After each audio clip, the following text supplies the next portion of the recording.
Hello, everyone. Today we speak about the relationship between shamanism and trauma work. So in trauma work, we talk about fragmentation, dissociation, feeling overwhelmed by some experiences in life for which we feel disconnected in general. And in shamanism, it simply has been defined as soul loss. So just a more poetic name.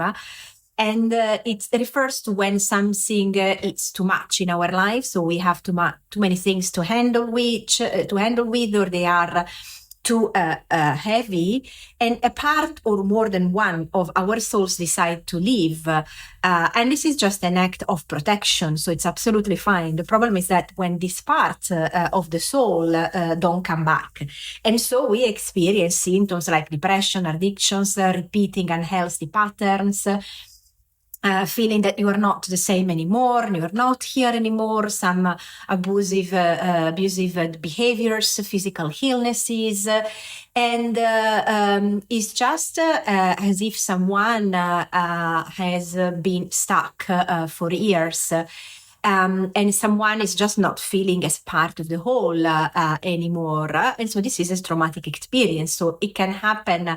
Typical traumatic experiences, for example, are the loss of a person that we loved, a divorce, redundancy, miscarriage, abortion, an accident, a surgery, an abuse, but it can also be something subtle, words that we heard when we were children, discussions in our parents or in the environment around us, and so that part of the soul, in order to protect itself, decide to leave.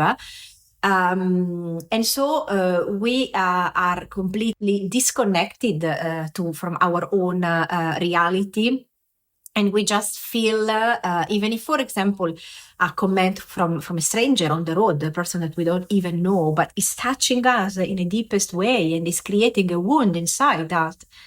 Also, for that reason, a part of the soul can leave. And this is exactly where the shaman is acting with the soul retrieval. So retrieving and going in search for that part of the soul and retrieving it back in form of light into the body of the person. Normally it's retrieved either in the heart or the solar plexus, or it can be in the crown chakra. It depends where the spirit decide to tell us to retrieve that part.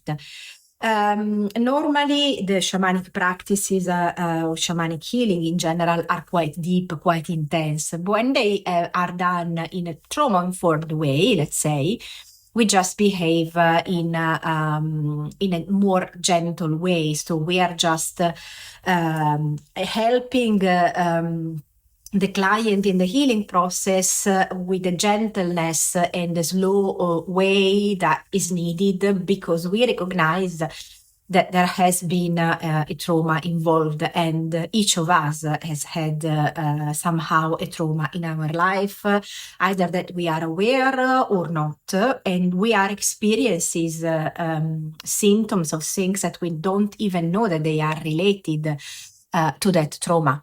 So this is why, as I said, the shamanic way is quite a hard one. It's the way of the warrior, because it believes that there are the potentials in us, the ways in us to deal with all the challenges. So it basically is able to awaken the spiritual warrior inside us. As practitioners, we need to be aware that not everyone has in his own destiny a shamanic path.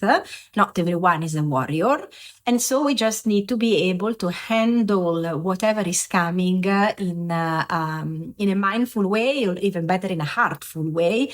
So connecting our heart, and also through practices that can actually calm down the nervous systems, which are, for example, just by the vibration of the rattle, which takes the attention back here to the present moment in general, or also the beat of the drum, which naturally has the capacity of calming the nervous system down and taking us back here to the present moment and allowing us to forget about the worries, sending anxiety away. So these are already natural tools that can help the process of the slowing down from an emotional and also physical point of view, because the effect on the brain waves of the drum have been scientifically proved.